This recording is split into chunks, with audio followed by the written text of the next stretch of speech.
أسعد الله مساءكم مشاهدينا الكرام مجددا في هذا العرض المباشر لفعاليات الملتقى الدولي الثاني الافتراضي متعددة التخصصات حول الآثار الاقتصادية والاجتماعية والبيئية لعملية تدوير النفايات في ظل السعي لتطبيق مفاهيم وأبعاد التنمية المستدامة.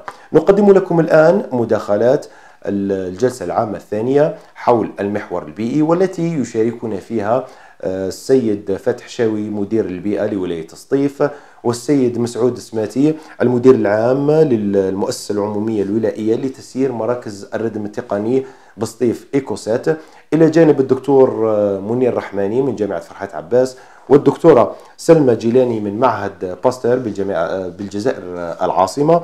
نقدم لكم أيضا عرض منتج سماد الديدان العضوي الذي تقدمه المؤسسة الناشئة جولدن فارم، مقدمة من خريجي قسم العلوم الزراعية بجامعة فرحات عباس. كما تتدخل معنا البروفيسورة يمنى جلولي من جامعة لومون من فرنسا، إلى جانب البروفيسور تجار فاروق من جامعة التكنولوجيا الوطنية بسنغافورة. بدون إطالة ننتقل الآن إلى السيد مدير البيئة لولاية سطيف، السيد فتح شاوي، فليتفضل.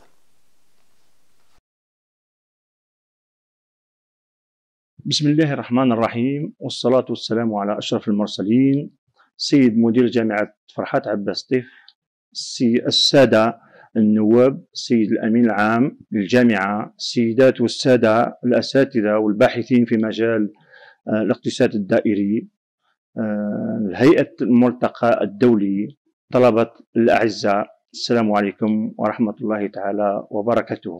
فيما يخص هذا الملتقى الدولي حول تقييم الآثار الاقتصادية والاجتماعية والبيئية لتطبيق الاقتصاد الدائري في ظل التنمية المستدامة، لابد أن نشير أن ولايتنا ولاية سطيف تعتبر إحدى الولايات الكبرى من ناحية الكثافة السكانية، وبالتالي اقتصاد كثيف على مستوى 23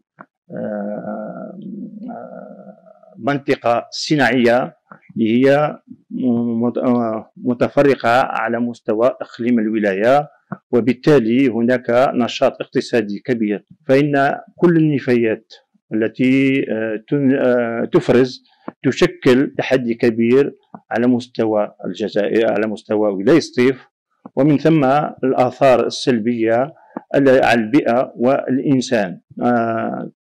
نعطي بعض الأرقام التي ممكن نبدأ بها هذه المحاضرة، وهو الإنتاج اليومي للنفايات على مستوى ولاية سطيف تقارب ب 1519 طن يوما، هذا على مستوى كل ولاية، منها حوالي 50% موجهة إلى مراكز الردم والمفارغ العمومية المراقبة التي تسير من طرف مؤسسة ولائية أنشئت لهذا الغرض، وبالتالي الكمية كبيرة وكبيرة جدا. وهنا نعطي بعض الأرقام الخاصة ب لا كومبوزيسيون النفايات. إذن عندنا بالنسبة للبلاستيك، بناء على الدراسة التي أجرتها الوكالة الوطنية للنفايات، وهي مؤسسة تحت وصاية وزارة البيئة، إذن 12.6% من النفايات البلاستيكية.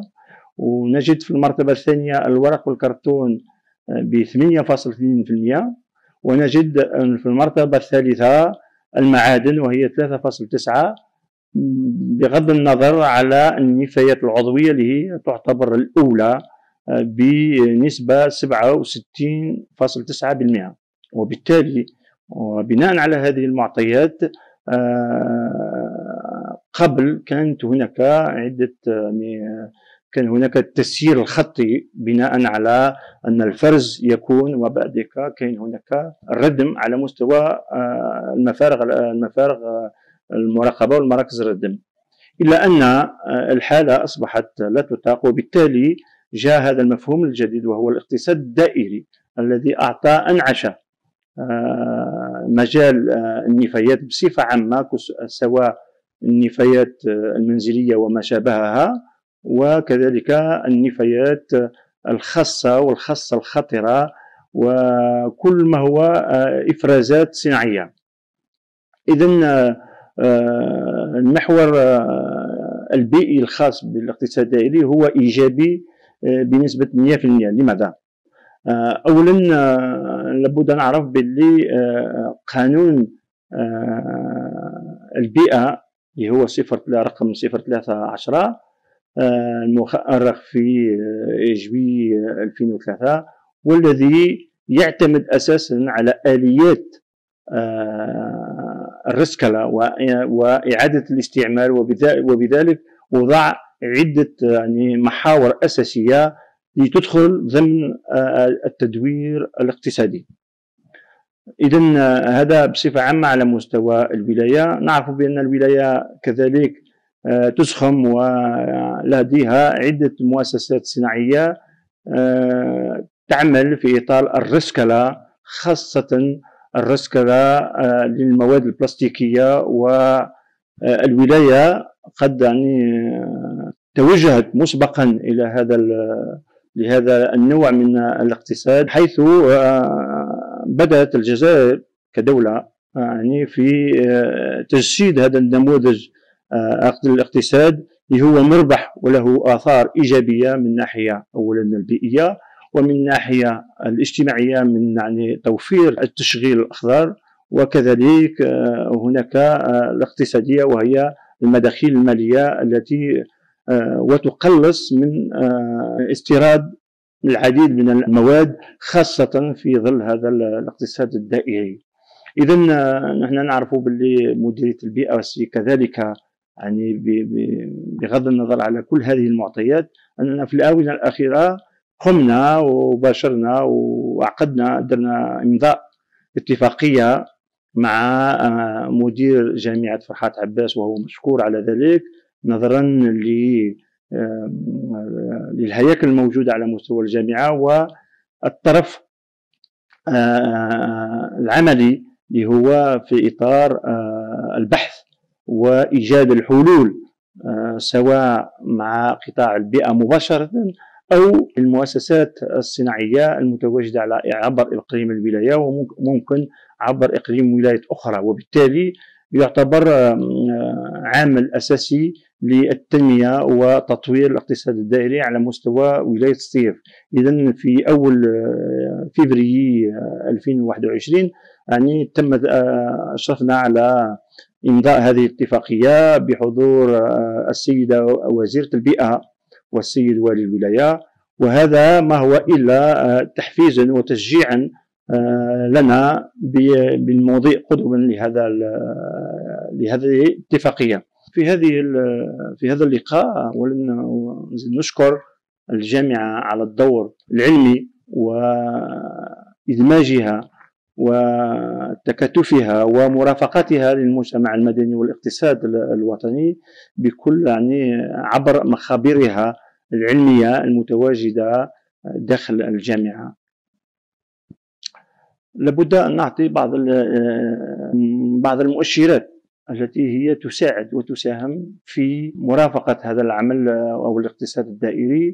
أن ولاية سطيف هي من بين الولايات الرائدة في رسكلة المواد البلاستيكية، وبالتالي تحظى بعدة مؤسسات، منها 5 مؤسسات حاليا اللي هي في نشاط قائم، وهناك 3 مؤسسات في طور الإنجاز، وبالتالي يصبح لنا عندنا 8 مؤسسات اللي ممكن تساعد الاقتصاد على مستوى إعادة الرسكلة النفايات البلاستيكية. ونحن نعرف باللي نسبة أكثر من 12% هذه كلها تروح على مستوى المفارغ العمومية ومراكز الردم. لابد أن نشير كذلك أن الولاية لها 3 مراكز ردم. لما نقولوا مراكز ردم دونك كيسون دوتي بمحطات الفرز، وبالتالي كل الإمكانيات كل المواد البلاستيكية تفرز، وبالتالي يديروها سو فورم دو بال لإعادة تدويرها على مستوى المؤسسات الصناعية اللي تكلمنا عليهم، وهم 5 حاليا. كذلك لابد أن نشير أننا هناك تشغيل أخضر على مستوى نعتبره تشغيل في الميدان الاقتصاد الأخضر أو الاقتصاد الدائري. إذا نقول بأن عندنا 89 وحدة رصد كلا حرفية لهذه تقوم على مستوى ربوع الولاية، وبالتالي يعطي منها أننا العدد الكبير من من التشغيل يروح لهذا النمط من الاقتصاد. لابد أن ننوه أن الدولة دعمت وتدعم حاليا كل الشباب في مجال الرسكلة وفي مجال بصفة عامة المؤسسات الناشئة. وعلى مستوى ولاية سطيف بالنسبة للوكالة الوطنية لدعم تشغيل الشباب هناك 38 مؤسسة لتشغل حاليا على مستوى الولاية. على مستوى لاكناك اللي هو الصندوق الوطني للقرض المصغر عندنا 6 وحدات 6 مؤسسات. لابد أن نشير أن الوزارة الوصية وهي وزارة البيئة وحتى تشجع المؤسسات الناشطة في الاقتصاد الدائري تم وضع آلية على مستوى الوزارة لدراسة المشاريع الشباب اللي هي عندها علاقة مباشرة بالاقتصاد الدائري. هذه الآلية لمتابعة كل الأفكار لوضع ولتجسيد المشاريع تاعهم على مستوى الميدان، وبالتالي وضعت برنامج لاستقبال المشاريع الشباب على مستوى الوزارة ودراستها مع المعنيين بالأمر، وكذلك مرافقتهم في الميدان ودعمهم ومرافقتهم حتى على مستوى المؤسسات المالية البنوك لتجسيد هذا المشاريع على مستوى الميدان. وهذا يعتبر آلية جديدة وضعتها الوزارة، وبالتالي تخلق أنشطة ونشاط مكثف بالنسبة للشباب المتوجه إلى المؤسسات الناشئة في ميدان الاقتصاد الدائري وخاصة في ميدان البيئي. كما لا ينسى المحور الاجتماعي وهو أساسي أولا من ناحية توفير اليد العاملة نظرا لتنوع الأنشطة المترتبة على الاقتصاد الدائري، وبالتالي هذا الوفرة التشغيل سيساعد الدولة على تقليص من الفجوة للبطالة وتوجيههم إلى هذه الأنشطة الاقتصادية الهامة. لابد كذلك أن ننوه بالدور الجمعوي الذي يقوم بدور فعال سواء من ناحية التحسيس سواء من ناحية التوعية ومرافقة مديرية البيئة والسلطات العمومية من أجل التحسيس هذا الشباب سواء على مستوى المدن سواء على مستوى الأرياف. إذن دور الجمعيات هو دور أساسي. هذا يؤدي بنا إلى وضع آلية حاليا على مستوى سطيف، وهو عندنا مشروعين. المشروع الأول وهو يعتبر شعبة الرسكلة وخاصة رسكلة المواد البلاستيكية اللي هو مشروع وضع من طرف وزارة البيئة وبالتعاون مع مؤسسة التعاون التقنية GIZ الألمانية، على أساس أننا نقيم ونقوم بدراسة لو تاع لو تري سيليكتيف تاع الفرز الانتقائي. وبالتالي نحن وضعنا آلية حاليا باش نحطوا بعض ليكاج على مستوى بعض الأحياء النموذجية، وستعمم لاحقا ريثما تكون الدراسة نهائية. وبالتالي خلقنا بعض التنافس ما بين الأحياء لوضع هذا آلية الفرز الانتقائي على مستواهم، وبالتالي هذه ستساهم يعني بطريقة جيدة في لتحسين مردودية الاقتصاد الدائري أو المؤسسات المتخصصة في الرسكلة وتثمين المواد. المشروع الثاني هو كيفية، وهو نفس المشروع يعني بالتعاون مع لا جي زد، وهو المشروع لتحسين اليد العاملة في مجال تسيير النفايات، وبالتالي هذا يساهم ويسهل عملية الفرز على مستوى البعدي ماهيش البعدي. وبالتالي وضعنا آلية التكوين حتى هذا الأعوان تسيير النفايات، سواء على مستوى البلديات والمؤسسات أو حتى الخواص يساهمون في هذا التكوين، وبالتالي يساعدنا هذا المجال حتى نوصل إلى نتيجة تكون إيجابية. تبقى التحسين عمل الاقتصاد الدائري هو مرتبط بالتقييم الدوري، وبالتالي نوصل إلى أحسن نتيجة بعد التقييم. هذا ما وردت أن أقوله في هذا التدخل لمدير البيئة حول الاقتصاد الدائري وتأثيراته الإيجابية في الاقتصاد الوطني. شكرا. إذن شكرا السيد المدير على هذا الثناء لمحاور الملتقى الدولي الثانية. ننتقل الآن إلى السيد سماتي مسعود، المدير العام لإيكوسات. السلام عليكم ورحمة الله تعالى وبركاته. بسم الله والصلاة والسلام على رسول الله. أرحب بكم في مؤسسة إيكوسات، أقول لكم مرحبا بكم. في هذا الموضوع نتناول قضية المؤسسة أو تاريخ هذه المؤسسة على غرار كل ولاية الجزائر. حظيت الولاية الصيف بهذه المؤسسة التي أنشئت من خلال قرار مشترك ما بين وزارة الداخلية والجماعات المحلية وكذا وزارة المالية ووزارة البيئة. تهدف هذه المؤسسة إلى تسيير المراكز المرد الانتقالي النفايات المنزلية وما شابهها. يعني هي مراكز تسمى بصنف 2، يعني مختصة في معالجة النفايات المنزلية وما شابهها. أنشئت هذه المؤسسة في 2011. يعني بدأنا في الاستغلال المركز المرد التقني للنفايات بنفوذة.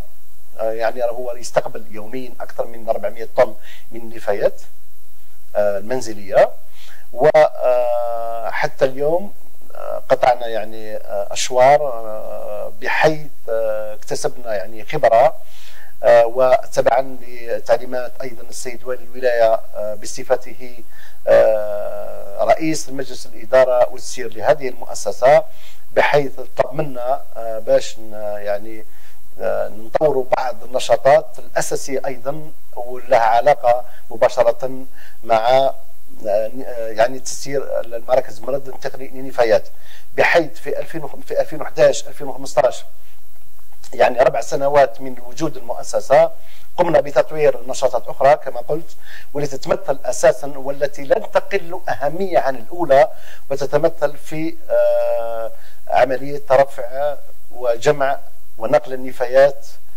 وتفريغها على مستوى المراكز.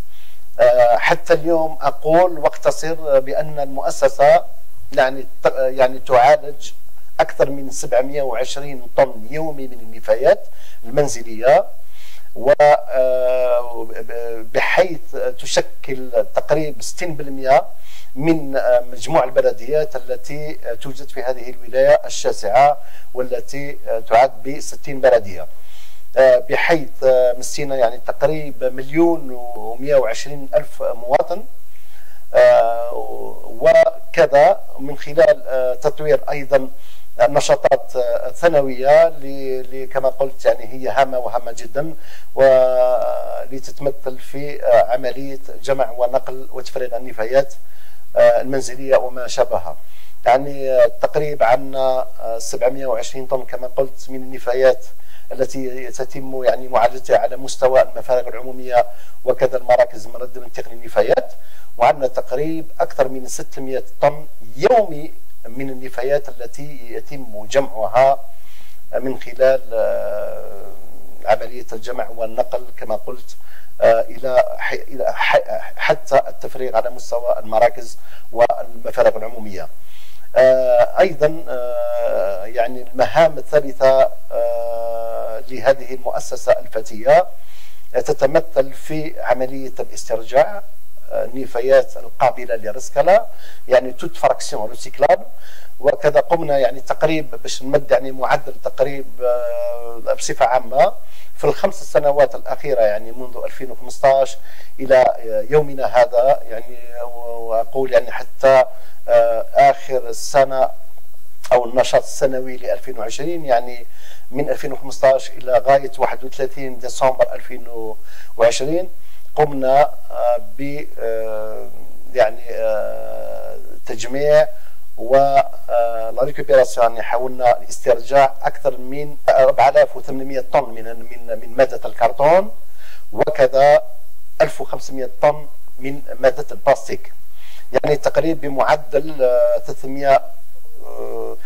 طن من ماده البلاستيك يعني في السنه، و960 تقريبا 1000 طن سنويا من ماده الكرتون. احنا نقدر نشوف باش ندير طن يعني من البلاستيك يعني، وحبيت يعني نعطي بعض الارقام، يعني باش ندير 1 طن دو بلاستيك il nous faut 25000 بوتاي، يعني باش ندير طن من البلاستيك لازم لي 25000 قاروره كما هذه اللي نشوفها بلاستيكيه. دونك انا نقول باللي لان القرعه نتاع البلاستيك يعني قرعه نتاع الماء هذه اللي نشربوها تقريبا الوزن نتاعها يدور ما بين 40 الى 45 جرام. يعني كاين مجهودات اللي بذلت من طرف اعوان النظافه واعوان الفرز على مستوى المركز المرد التقني ما بين البلديات المتواجده على مستوى بني فوده، وهذا يدخل في اطار سياسه الدوله يعني بصفه عامه من خلال الاقتصاد الدائري. انا نقول باللي هذا الماده اللي رانا نسترجعوا فيها على مستوانا يعني من كسوسوا يعني البرودوي كارتون والبرودوي بلاستيك، هذا راح يساهم اكيد في انخفاض فوتره الاستيراد من حيث الماده الاوليه، وكذا راح يسمح لنا ويمكننا ب يعني دوتروسات يعني ايرادات اخرى من غير يعني عمليه الجمع وعمليه معالجه النفايات، وكذا راح يمكننا على مستوى ثالث وهو خلق المناصب الشغل. انا نقول باللي المؤسسه هذه عندها طموحات وعندها برنامج يعني تقريب قصير المدى ومتوسط المدى، بحيث هذا الملف يعني او عمليه الاسترجاع راح يكون يعني نشوفها دو باتاي. كاين فيه اتفاق مع التعاون الجزائري الالماني، وين هذا السياسه تهدف الى وضع استراتيجيه واسعه النطاق من خلال وضع حاويات مخصصه الا للماده البلاستيك، يعني استرجاع ماده البلاستيك على مستوى الشوارع الكبرى وعلى مستوى الاحياء وعلى مستوى الاماكن العموميه يعني بصفه عامه.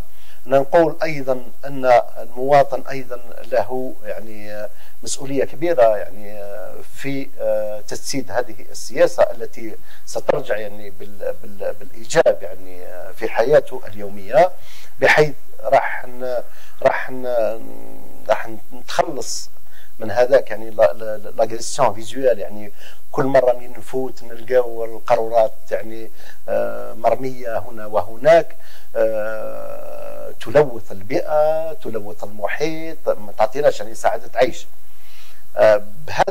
بهذا السياسه او بهذا البرنامج اللي تكلمت عليه قبيل فيما يخص الشراكه الالمانيه الجزائريه، وبالخصوص اترافير لو بروغرام فيدراك يعتبروا فيدراك، وهو يهدف الى تجسيد هذه السياسه في ارض الواقع. ونحن تقريبا يعني محظوظين يعني لتواجد هذا التعاون الجزائري الألماني على مستوى ولاية سطيف، بحيث نبداو في بلدية يعني وين كان في بلدية سطيف، ومن بعد ثم ننتقل إلى بلدية العلماء، ولما لا حتى نمس كل بلديات الولاية نتاعنا. هذا المؤسسة يعني اللي سميناها يعني إيكوسات في 2011، هذا لو بيبي اللي انشأ في 2011، اليوم تقريبا عنده 10 سنوات من الوجود. هذه في حد ذاتها المؤسسه نتاعنا يعني تعتبر يعني في كثير من البلدان يعني وخاصه الناميه، انا نقول باللي هذه ستارت اب، هذه المؤسسه بالذات يعني نو سوم لو سيكتور بريفي دو ليتا، دونك بدينا من لا شيء، واليوم الحمد لله بمرافقه الدوله من خلال التدعيمات نتاعها يعني، ومن خلال سياسه الولايه وسياسه المجلس الاداره والتسيير اللي ترأسه سيد الوالي، نقول اليوم راهي المؤسسه هذه راهي تقريب شغلت اكثر من 670 عامل. يعني هذه المؤسسه واصبحت ومن خلالها وظفنا يعني شركات المدعمه من طرف الدوله، يعني من خلال لونساج ولا كناك. دونك عندنا مؤسسة اليوم راهي تعمل معنا واللي راهي تنشط في مجال البيئة، وهي استفادت يعني بالدعم الدولة ومرافقة الدولة لهذه المؤسسات الناشئة. نقول باللي هذو المؤسسات اللي تكلمت عليهم صافي واحد 3 سنوات 4 سنوات هما يعملوا معنا، هما مختصين في عملية الجمع ورفع وجمع ونقل النفايات.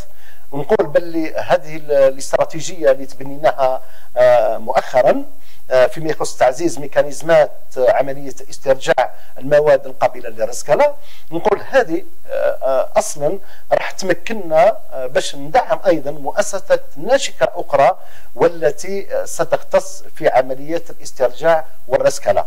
نقول باللي هي حلقة يعني كبيرة والميدان يعني كبير وشاسع، يعني ميدان البيئة يعني بصفة عامة. ونقول باللي الشيء اللي رانا يعني نسترجعوا فيه يعني احنا كشركة عمومية أو كخواص لا يمثل في تقديري ومن خلال هذه التجربة في هذه المؤسسة لا يتجاوز 10% من النفايات القابلة للرسكلة التي هي في المراكز أو في المفارق أو التي ترمى بطريقة عشوائية على مستوى بعض يعني في الطبيعة يعني بصفة عامة. أنا نقول باللي حان الوقت باش هذه المادة اللي الناس تشوفها بالك يعني ديشي نعطيو لها حياة أخرى، يعني حياة ثانية ان سكوند في، لأن هذا لابوتي دو بلاستيك اللي نشوفوها احنا ان ديشي بانال هي راح تكون يعني منبع او راح تكون une source de financement, une source de création d'emploi et une source de dépollution. donc راح تكون يعني منبع او مصدر لإنشاء يعني مناصب الشغل، لتعزيز الاقتصاد المحلي، يعني خلق ثروه. يعني نقول باللي هذا لي ديشي لونسكون لو فوا باللي ان ديشي هو اصلا يعني راهو ان جيزمون اكستريمون امبورطون qu'on peut valoriser et qu'on peut s'inscrire dans une dimension extraordinaire, une dimension économique bien sûr et sociale. donc نقول باللي هذه المؤسسة أكيد كمؤسسة عمومية والتي تعمل يعني في إطار قوانين الجمهورية والتي تعمل في إطار سياسة الولاية على وجه الخصوص، نقول باللي راح ترافق ولا تبخل يعني في مرافقة الشباب من أجل الذهاب إلى إنشاء المؤسسات المصغرة والناشئة. وأنا نشجعهم يعني شخصيا للذهاب إلى هذا الميدان، ميدان يعني ثري وميدان غني وميدان يعني ستون باسيون اصلا، سيدير لونفيرونمون سي ميتي تري باسيونون. يعني نقول باللي اون فوا واحد يدخل في مجال البيئه يعني راح يتمنى باللي حياته كل يقعد هو في الدومين، باسكو دائما كاين جديد، دائما كاين يعني افق، دائما كاين في استثمار، دائما فيه يعني مستقبل منيح. دونك نقول ومن خلالكم من خلال الجامعه فرات عباس اتوجه يعني عندي رساله نوجهها الى الطلبه اللي راهم يتخرجوا اليوم في يومنا هذا، يعني لان الخزان احنا كمؤسسه عموميه او كمؤسسات خاصه، يعني الخزان نتاعنا بالاطارات راهي يعني استان برودوي دو لونيفرسيتي الجزائريه، يعني نشكركم مره اخرى، وهذا ونشكر القائمين يعني على مستوى الجامعات بصفه عامه وجامعه فرحات عباس بصفه خاصه.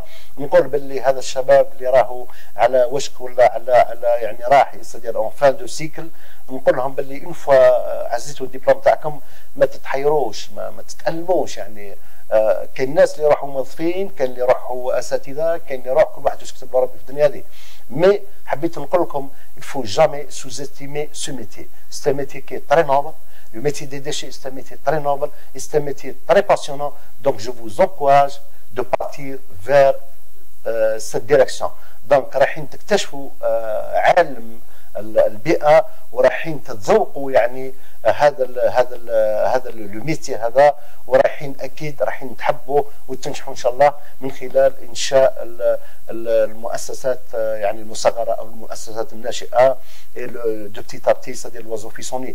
ما نقدروش ثم نتصوروا روحنا دي جيون، مي لي جيون اللي راهم اليوم اللي راهم في العالم، يعني في عالم الرسكله، في عالم الاقتصاد، في عالم الصناعه، لي جيون تاع اليوم في يوم ما بالامس القريب كانوا مؤسسات ناشئه، مؤسسات مصغره. وفي الاخير يعني لا يفوتني ان اشكر جزيل الشكر الهيئه التي يعني اختارت هذا الموضوع والتي تعمل لانجاح هذا الموضوع ولاختيارها بالضبط لهذا الموضوع، موضوع الساعه والموضوع الشائك والذي يهم الجميع، باعتبار ان يعني البيئه بصفه عامه وهذا المشكل تاع المواد القابله للرسكله اللي من خلال هذا الملتقى اللي راح يثمن وراح نقرب اكثر للفاعلين ونقرب اكثر من المواطن وللطالب يعني اللي راهو في الميدان كامل باش يعرفوه يعني عن قرب، ورايحين يعني نعطيو له البعد نتاعو اللي يستحقه. وشكرا مرة أخرى. شكرا سيد سماتي على هذه المشاركة. ننتقل الآن إلى الدكتور منير رحماني من جامعة فرحات عباس ليقدم مداخلته. السلام عليكم ورحمة الله. بسم الله الرحمن الرحيم. يسرني أن أشارك معكم في الملتقى الدولي الثاني لتقييم الآثار الاقتصادية والاجتماعية والبيئية لعملية تدوير النفايات بمداخلة تحت عنوان l'économie circulaire, un modèle de développement en Chine, quel enseignement pour l'Algérie. إذن الهدف وراء هذه المداخلة هو عرض التجربة الصينية والوقوف أمام المحطات الرئيسية لهذه التجربة، حيث أنها تجربة رائدة وتحدث عليها الكثير من الخبراء والباحثين في هذا الميدان. ولهذا أردنا من خلال هذه الدراسة أن نستخلص أهم الدروس التي يمكن أن تفيد الجزائر في انتقالها نحو الاقتصاد الدائري. La croissance exponentielle de la Chine pendant les 3 dernières décennies n'a pas été sans conséquences, puisque aujourd'hui la Chine fait face à de nombreux défis en matière d'approvisionnement en ressources, d'assimilation des déchets, de problèmes environnementaux tels que la dégradation des terres, la désertification, les pluies acides, les émissions des gaz à effet de serre et la pollution de l'air dans les zones urbaines. Devant cette situation, la Chine a eu besoin en urgence d'adopter un nouveau modèle de développement pour surmonter ces problèmes, en s'appuyant sur l'économie circulaire à travers le principe des 3 R. Réduire les déchets, réutiliser les produits et prolonger leur vie, et recycler les déchets. Cela est dans le but d'aller vers une structure économique plus durable. La mise en œuvre de l'économie circulaire en Chine a été effectuée à travers une approche à 3 niveaux. Le niveau micro, méso et le niveau macro. Le niveau micro concerne les activités de production à travers, en invitant les entreprises à intégrer quelques pratiques environnementales telles que le système de management environnemental, la norme ISO 14001, l'éco-conception, c'est-à-dire intégrer l'environnement dès la conception d'un produit, Elle prend en compte toutes les étapes de cycle de vie d'un produit depuis l'extraction des matières premières jusqu'à la fin de vie, la réduction des déchets et la production plus propre, ce qu'on appelle en anglais cleaner production. La cleaner production exige l'utilisation efficace et durable des ressources, la conception innovante de la chaîne de production, la prévention de la pollution à la source, l'adoption des technologies plus propres et la réduction des émissions de polluants. Le gouvernement, pour inciter les entreprises à intégrer ces pratiques, en 2000, il a annoncé la création d'un catalogue directeur des technologies de production les moins polluantes pour les industries. 2 années plus tard, en 2002, il y a eu la promulgation de la loi sur la cleaner production. En revanche, il y a eu le lancement de plusieurs projets pilotes dans 24 provinces. Pour la promotion du concept de la cleaner production, il y a eu le lancement aussi de la création de plusieurs centres. Un centre national, 4 centres de cleaner production du secteur industriel et 11 centres locaux. Ces centres ont accueilli 550 programmes de formation et ont permis la formation de 16 000 personnes. Le niveau méso concerne la création de parcs éco-industriels. Un parc éco-industriel, c'est un système intégré d'échange de matières, d'énergie, de services, de déchets, dans le but de réduire leur utilisation, réduire la production des déchets et construire des relations économiques, écologiques et sociales durables. Les parcs éco-industriels, à la différence des parcs industriels traditionnels, il existe plusieurs liens entre les entreprises installées dans ces parcs. Comme par exemple, on a vu tout à l'heure, il y a l'échange des déchets. Les déchets des uns sont les matières premières des autres. En Chine, le lancement du premier projet, ça a été en 2000. 14 années plus tard, il y a eu en 2014, on trouve 62 projets pilotes et 23 projets ont été approuvés. Les parcs éco-industriels en Chine contiennent plusieurs zones. On trouve des zones de production, des zones de recherche scientifique, des zones résidentielles, des zones d'affaires et de services. À la différence des zones industrielles traditionnelles, là où le périmètre il est limité, les éco-parcs industriels s'étendent parfois à un périmètre qui englobe toute une région. Et cela est dans le but de créer des éco-villes et des éco-provinces. Le niveau macro qui est à l'échelle municipale ou régionale, à la différence des 2 premiers niveaux, il cherche à créer une symbiose entre les préoccupations de production et de consommation. En s'appuyant bien sûr sur l'économie circulaire, les principes des 3 R, on essaie de créer des éco-villes ou des éco-provinces. Là, le gouvernement il a fixé l'objectif de récupérer 70% des déchets recyclables. En ce qui concerne la société, on essaie d'impliquer la société. Et en Chine, on parle même de civilisation écologique à travers la réduction de la consommation des produits. Cela va permettre de réduire les déchets et en conséquence, on va conserver les ressources naturelles.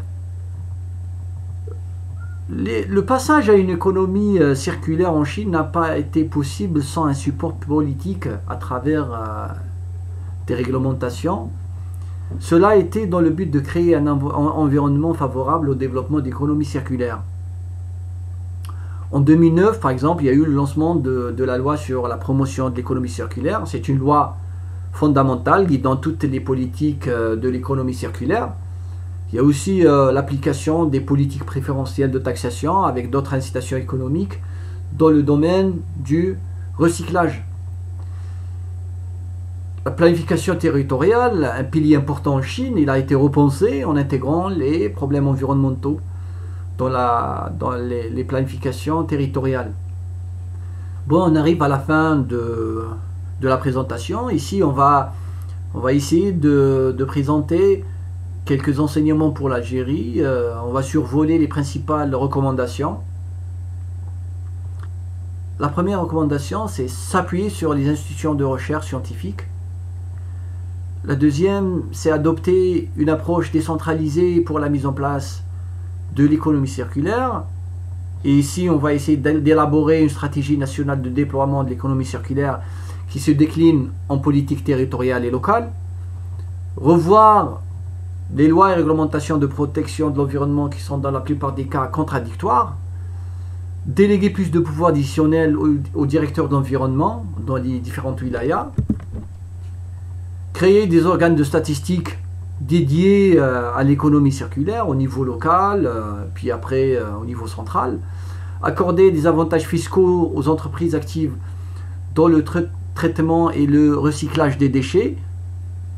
Moderniser la gestion des déchets au niveau local. Et enfin, adopter une politique sociale étudiée pour impliquer tous les acteurs de la société civile dans la transition vers un nouveau modèle de citoyenneté environnementale. Merci de votre attention. شكرا دكتور منير. ننتقل الآن إلى الجزائر العاصمة لنقدم مداخلة من طرف الدكتورة سلمى جيلاني. فلتتفضل. Mesdames et messieurs, chers collègues, bonjour. Je remercie tout d'abord le comité d'organisation pour l'invitation et surtout pour le choix du thème, d'une importance primordiale, surtout avec le contexte actuel. Alors nous allons orienter ce thème vers un secteur critique qui est le secteur du médicament. Le marché pharmaceutique mondial a atteint plus de 1100 milliards de dollars de chiffre d'affaires en 2019, avec un taux de croissance de plus de 5% par rapport à 2018. Ce marché reste dominé par les USA qui en produisent plus de 47%, l'Europe à 23%, l'Asie à 22%, l'Amérique latine à 4% et l'Afrique à 0,5% de taux de production.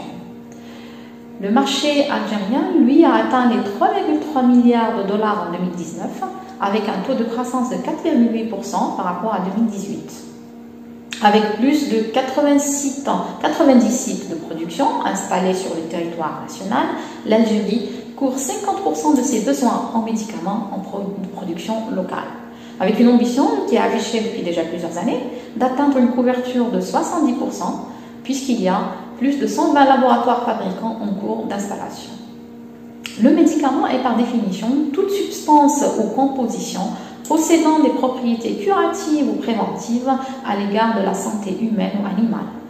De cette définition, on peut déjà relever deux points importants. Premièrement, c'est une substance douée de propriétés biologiques, donc elle est réactive et peut être nocive. Deuxièmement, elle est destinée à la santé humaine et animale, mais aucune allusion n'est faite à la santé environnementale. D'ailleurs, ce n'est qu'à partir des années 2000 que les autorités pharmaceutiques d'enregistrement des médicaments, comme l'EMEA, l'Agence européenne du médicament, encore la FDA, l'EMEA a rendu obligatoire les études d'impact de tout nouveau médicament sur l'environnement, c'est-à-dire que tout fabricant d'un nouveau médicament doit obligatoirement évaluer son impact sur l'environnement. Cette évaluation ne considère que les risques liés à l'utilisation, au stockage et à l'élimination de ces médicaments. La fabrication industrielle, elle est exclue de cette évaluation parce qu'il s'agit d'une activité industrielle qui est réglementée comme toutes les autres industries. Donc, d'une manière générale, le médicament génère trois types de déchets. On a des déchets relatifs à l'activité de soin, c'est-à-dire à la consommation ou à l'utilisation, des résidus médicamenteux, des médicaments consommés, et des déchets relatifs à la fabrication industrielle.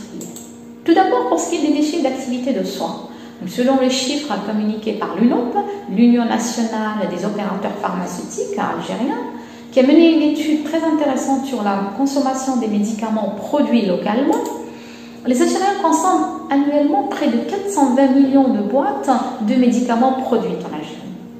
Ce qui nous fait déjà autant d'emballages de conditionnement secondaire, c'est-à-dire étui en carton et notices à recycler.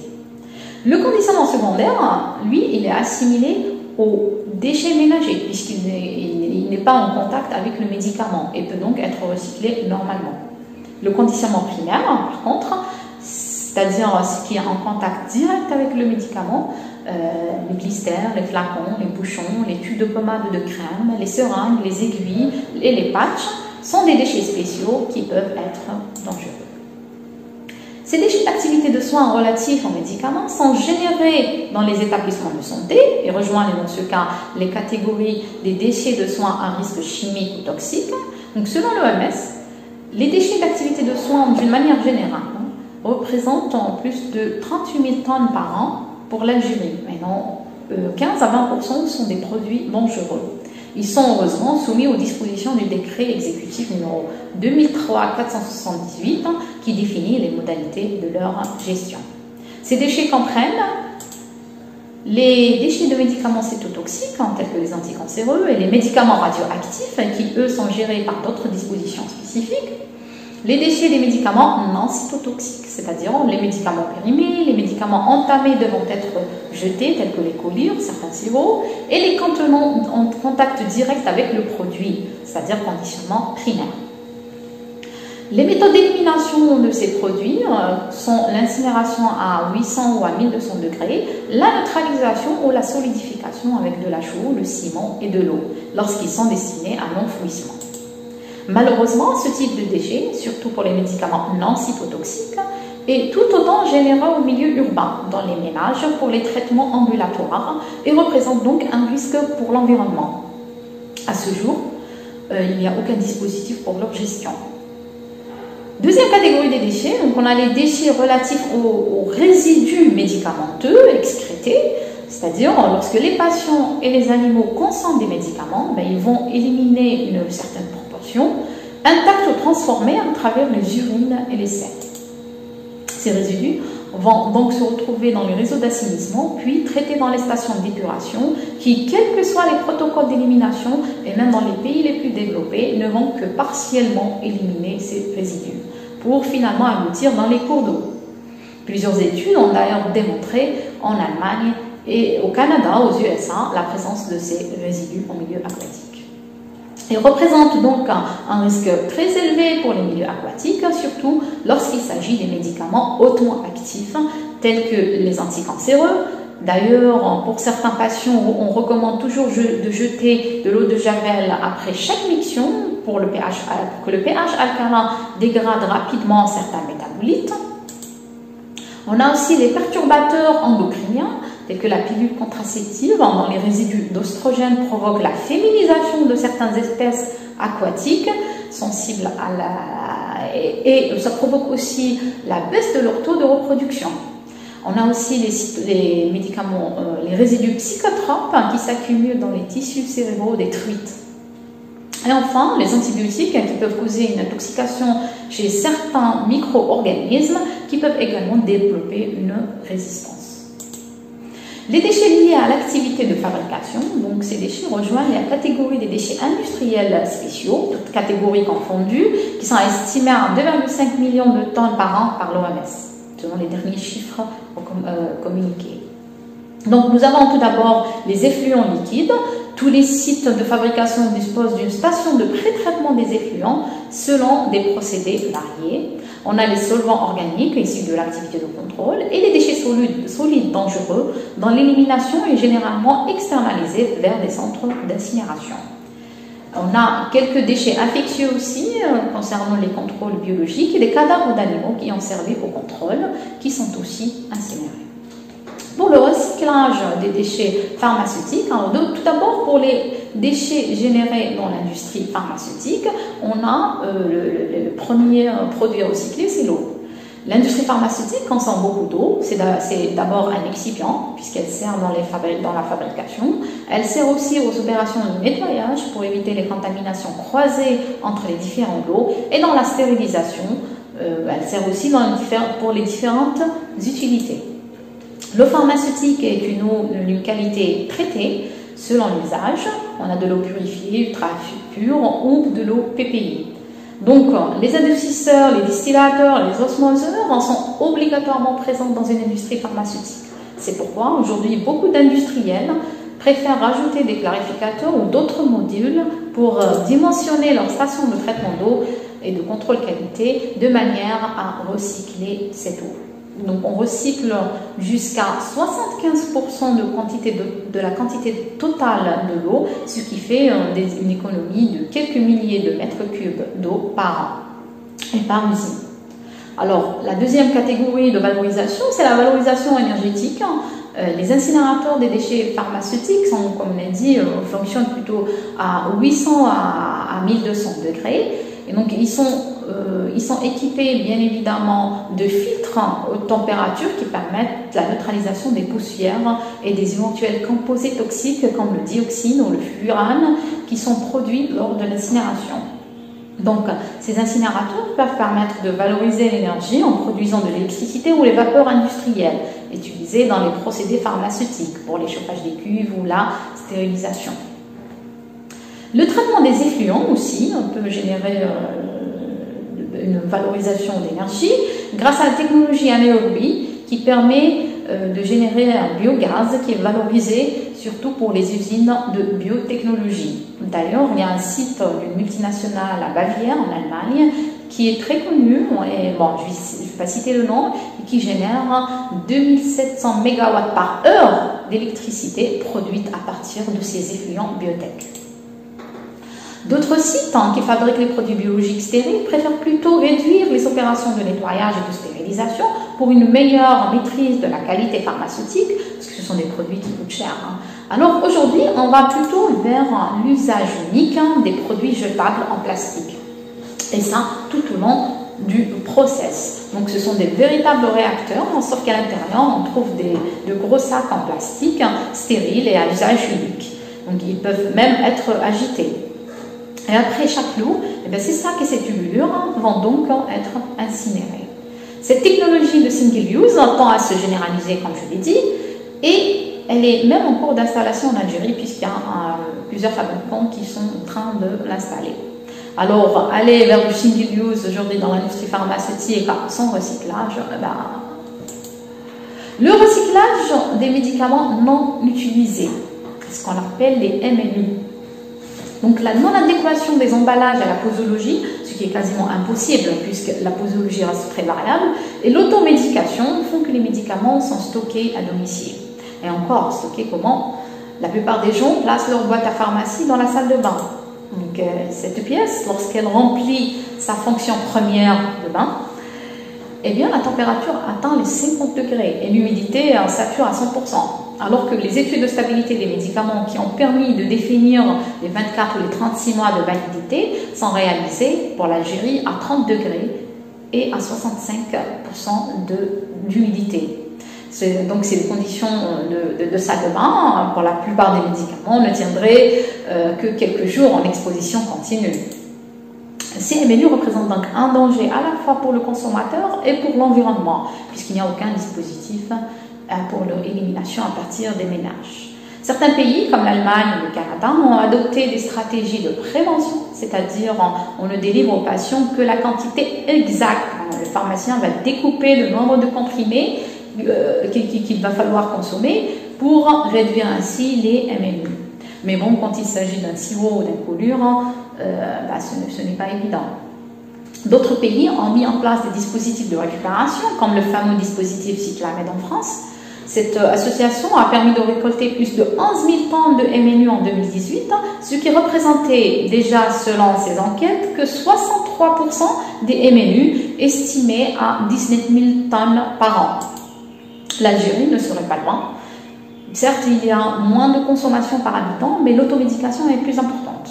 Donc, en absence d'un dispositif spécial d'élimination recyclage pour cette catégorie de déchets, MNU, en Algérie, le pharmacien ne peut pas prendre en charge les médicaments non utilisés périmés, puisqu'il ne peut pas assurer leur incinération à sa charge. Donc, s'il lui sont rapportés, il n'acceptera que les médicaments non utilisés périmés. Il pourra par la suite délivrer aux patients nécessiteux. Donc, une raison de plus pour aller faire le tri dans sa boîte à pharmacie. Bon, la déplacer déjà si elle est dans la salle de bain et de rapporter les MNU chez le pharmacien avant leur péremption. Et sur ce, je vous remercie. إذن شكرا دكتورة سلمى. طبعا بعد هذه المداخلات القيمة نقدم لكم عرض منتج سماد الديدان العضوي. هو منتج مقدم من طرف خريجي قسم العلوم الزراعية بجامعة فرحات عباس، وهو يندرج ضمن مؤسسة ناشئة تحتضنها الجامعة وهي مؤسسة جولدن فارم.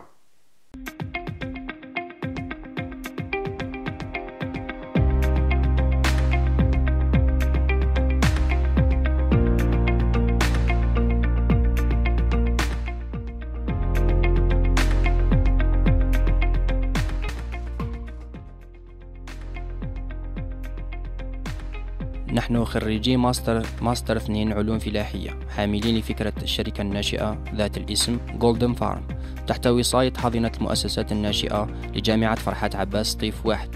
من خلال مسارنا الدراسي لاحظنا تراكما كبيرا للنفايات العضوية على مستوى المطعم الجامعي والإقامات الجامعية وبقايا المساحات الخضراء، أنها تستنزف يدا عاملة ووسائل لوجستيكية كبيرة. ومنه تطرقنا لفكرة تدوير هذه النفايات بطريقة بيولوجية باستعمال ديدان الأرض.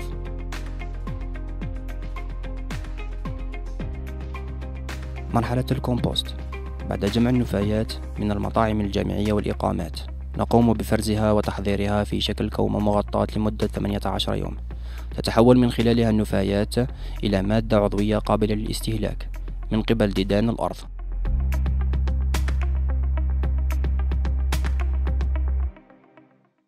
بعد النضج نقوم بتوزيع هذه النفايات المتحللة في صناديق ديدان الأرض لإعادة تدويرها عن طريق مفرزاتها والأحياء الدقيقة في مدة 3 أشهر.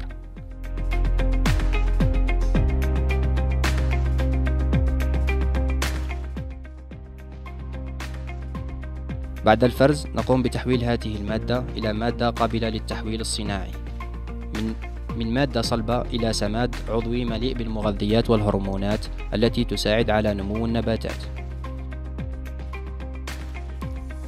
بعد التحويل الصناعي للمادة تؤخذ العينات إلى مخابر البحث التابعة لعلوم الطبيعة والحياة لتحليلها ودراسة مطابقتها لمعايير الجودة والتأكد من احترامها للمواصفات العالمية تحت إشراف الأستاذ الدكتور توفيق مدني.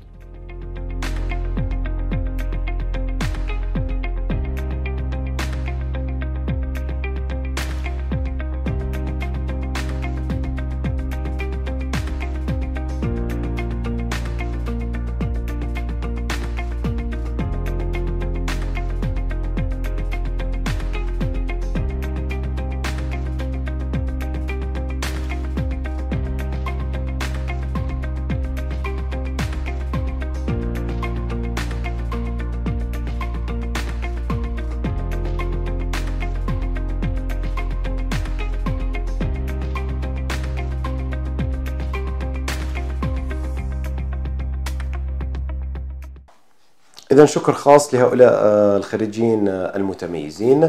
بعد قليل سنقدم لكم مداخلة من جامعة لمون من فرنسا تقدمها البروفيسورة يمنى جلولي، ثم نشرع في المناقشة العامة برئاسة الدكتور منير رحماني.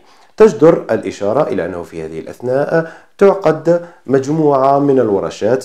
الورشة الأولى تتمحور حول المؤسسات الناشئة في ظل الاقتصاد الدائري، الورشة الثانية دور الاقتصاد الدائري في التنمية المحلية، والورشة الثالثة تسيير النفايات على المستوى المحلي. بعد انتهاء هذه الورشات والجلسة العامة الثانية ستعقد أيضا 3 ورشات أخرى تتمحور الورشة الرابعة حول إدماج مبادئ الاقتصاد الدائري وآلياته في المؤسسات الاقتصادية. الورشة الخامسة تتمحور حول آليات إدماج المجتمع المدني في إدارة النفايات، وهي ورشة مهمة جدا. والورشة السادسة وهي آليات تثمين البحث والتطوير في مجال الاقتصاد الدائري. نقدم لكم الآن مداخلة البروفيسورة يمنى جلولي.